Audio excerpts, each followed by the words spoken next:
What's up, YouTube? Welcome back to Celio's Network for week 3 of the Astral Radiance standard format's top 10 decks.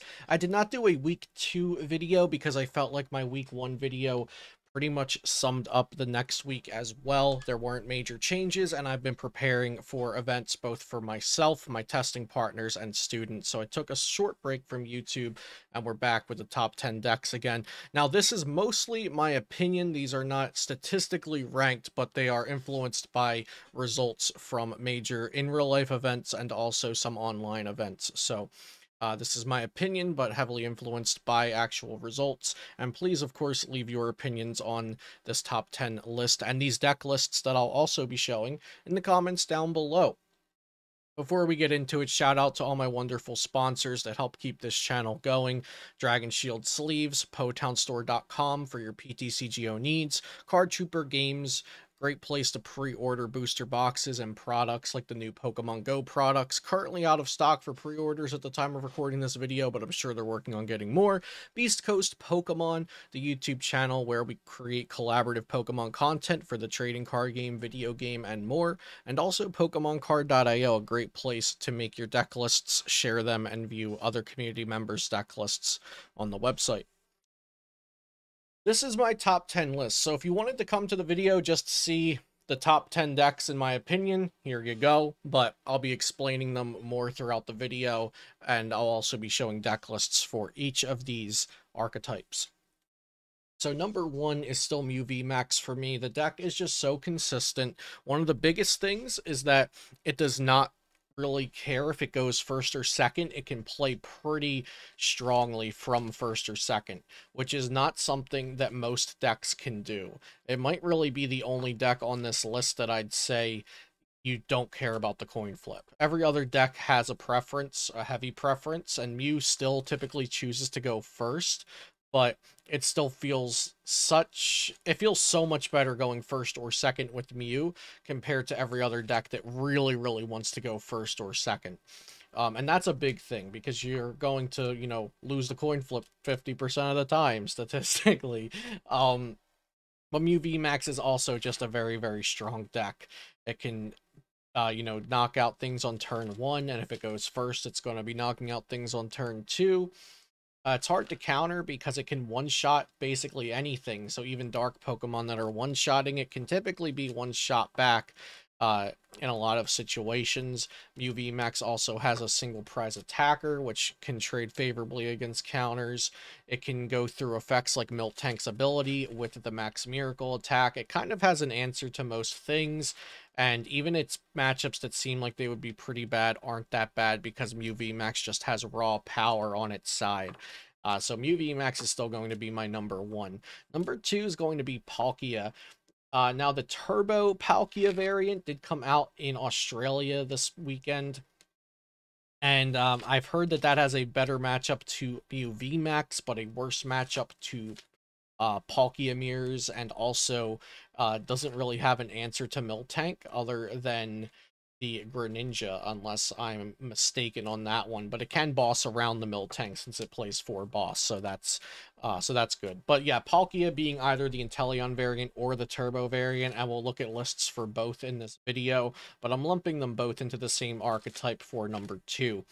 Number 3 is going to be Arceus Intellion, and this is encompassing of Water variant, Dark variant, Beedrill, Tex with Raihan, really anything as long as the core is Arceus Intellion. I think Arceus Intellion is still the most down the middle deck that we have in this format. It can kind of be, built or teched or played to take kind of a average 50-50 across the board in most matchups. I think it's kind of meticulous to play.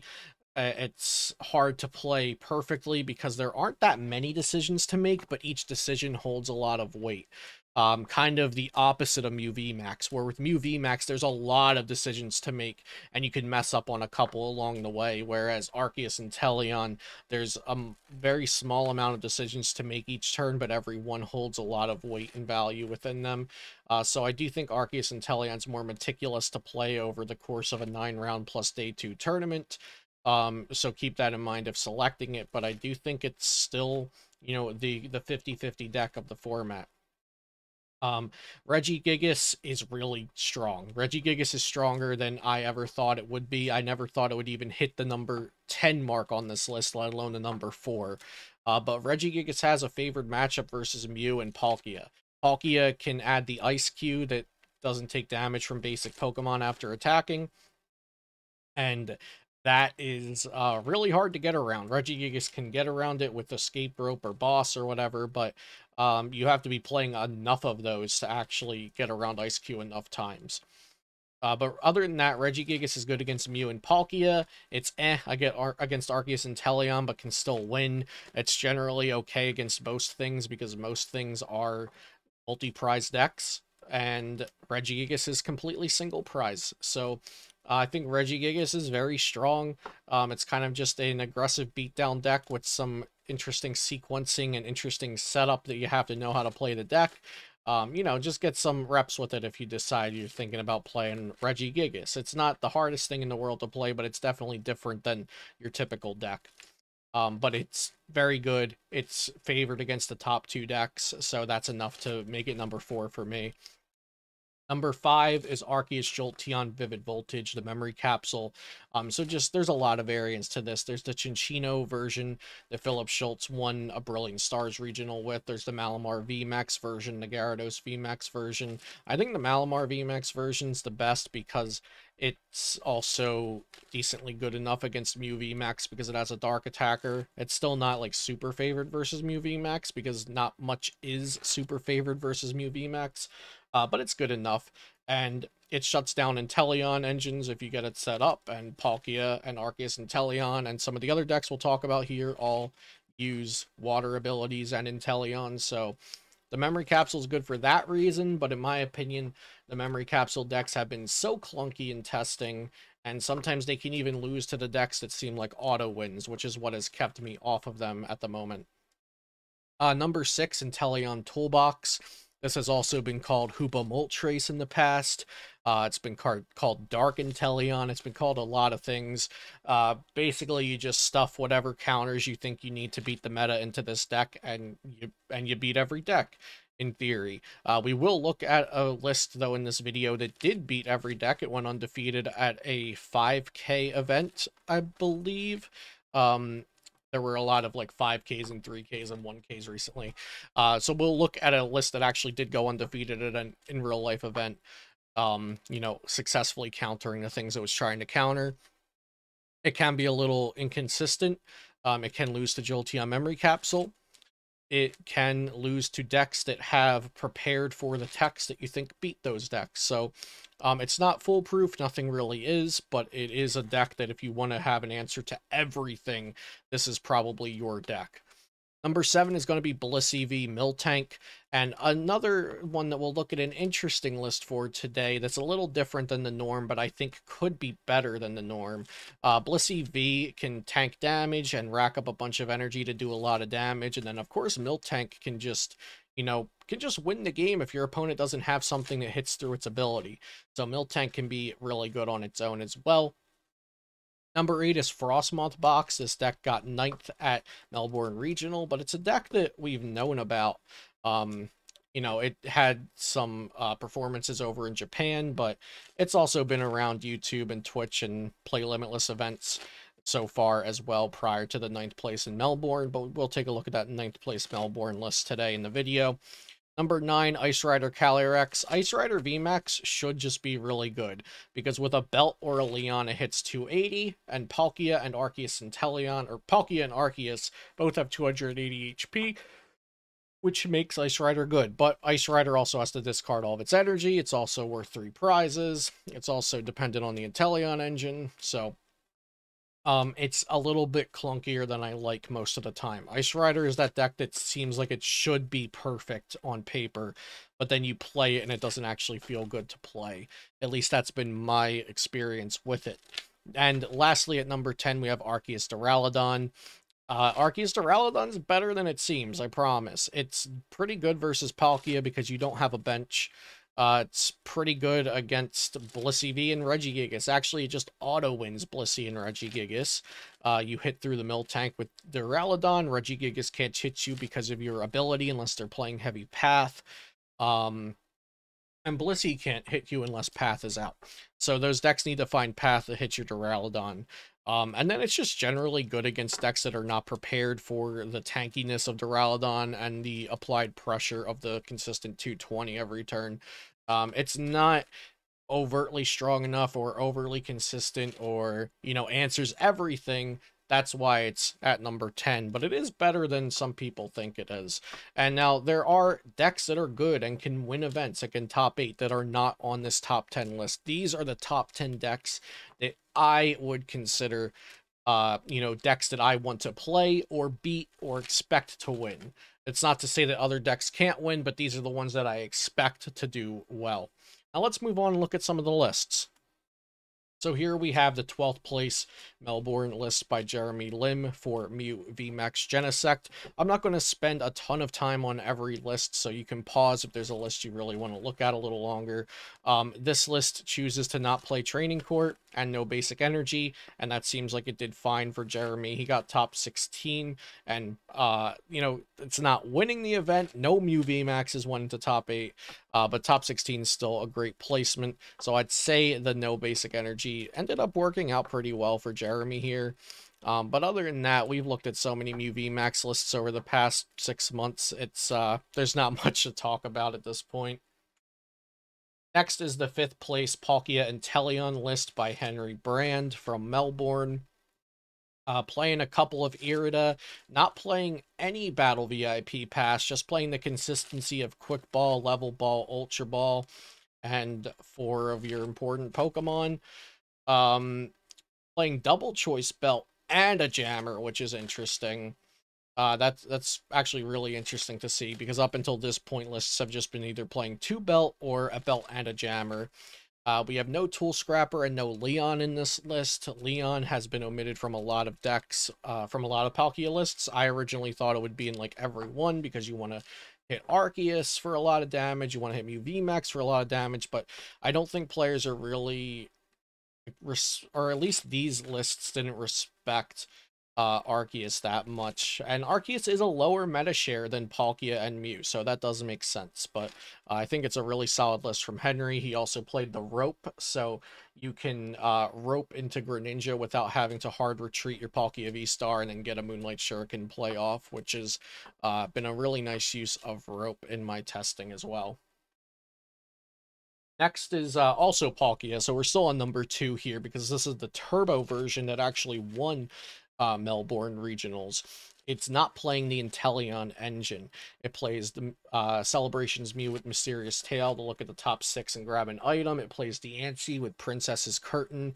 As long as this Pokemon's in the active, your opponent plays a supporter. You prevent all effects done to your benched basics, so that protects Palkia from boss's orders. It doesn't protect it from Catcher and Cross Switcher, but it does protect it from boss's orders. And then some backup attackers. We got Suicune V, Starmie V, and Luminion V to get a supporter, or it can even attack in a pinch if it needed to, really. And then Crobat V is going to be the other supplemental part of this engine that doesn't include Intellion. Only a 2/2 Palkia V-Star line, so it is playing double Hisuian Heavy Ball. Here we are at my number 3, which is Arceus Intellion. This list was played in a pre-Astral Radiance regional by Matthias Matricardi at the Santiago Regional Championships. So I wanted to show a recently very successful 3rd place in a regional list, although it didn't have Astral Radiance cards because this was a Brilliant Stars regional. Probably the thing you add is Avery for the Palkia matchup and you're good to go. This list doesn't really change too much. This is the 1st place Japanese National Championships list. Regigigas just recently won the Japanese National Championships. This list is playing Path to the Peaks, 3 of them, and no Stormy Mountain. So I don't really know if Path to the Peak is in here for Duraludon, if it's in here to shut down Mew, or here to shut down turbo versions of decks. if it's here for any one specific thing, or if it's just saying Path to the Peak is good, let's play it in here, and it will also provide us some specific uses, like being able to hit the Raladon VMAX. And they also do play double Hisui and Heavy Ball to make up for the Stormy Mountain not being there, so I think it's pretty fine to just play the Path to the Peaks. Two of every Reggie. We've seen a lot of players want to use one of the older Reggie Drago as an attacker, or three of the Regieleki because it's a good attacker, or three of the Regigigas because you always need it on the board, or three of the Regirock to hit a weakness, but they're opting to play just two of all of them, but also two Hisui and Heavy Ball and two Ordinary Rod, four Ordinary Rod as opposed to three. So I really like those decisions that they made here with this list, and it won the Japanese National Championships, which was a massive event. So it also shows its validity there. Next is going to be Jolteon Memory Capsule versions of Arceus, and this is the 5th place list from the Card Trooper 5K that Harrison Birch piloted. Really nothing special going on here in terms of this archetype. Most lists of this archetype will look exactly like this. Its weakness is that it loses to Miltank, and that it loses to clunkiness sometimes, but of course its strength is that Thunderous Awakening on Jolteon says your opponent's Drizzles, Intellions, Radiant Greninjas, Palkia V-Stars, they all have no ability now. And those decks really rely on their abilities. Also, the Frostmoth decks. Frostmoth has no ability now. So it's such a strong ability against a large portion of decks, and then you have Path of the Peak plus a Dark Attacker versus Mew VMAX. You just hope to dodge the Miltank decks. So it's really a give and take there. There's not any great techs for Miltank that I've seen. They're all kind of clunky and all kind of mess up the deck. And Harrison Birch did just fine with no tech here, getting 5th place at the 5K. Next is going to be Intellion Box. This one was piloted by Jake Pilch. He got 1st place at that Card Trooper 5K that Harrison Birch got 5th at. Very cool looking list. It has the 2/1 Eldegoss. Gossifleur has Call for Family, searching for 3 basic Pokemon, and an Eldegoss searches your deck for 2 basic energy once a turn. He's playing the Raikou and Zeraora plus Belt and Glasses as 2 separate options to KO a Palkia V-Star in just 1 hit. Hoopa for a nice 90 damage attack. Early game can knock out some single prizers like Meloetta, like Sobble. The Galarian Moltres can one-shot Mew VMAXs a little later on, but can also get up into OHKO range on a lot of things, especially with the help of Choice Belt plus Leon. And then the Medicham is there for its Yoga Loop, of course, and you can also combine it with super effective Glasses to knock out an Arceus V-Star, which I actually messaged Jake about that, and he kind of confirmed the game plan against Arceus decks with me was super effective Glasses plus Medicham V's 2nd attack to do 300 when weakness is involved. So this deck can really be built a lot of different ways. You can put a lot of different things in it.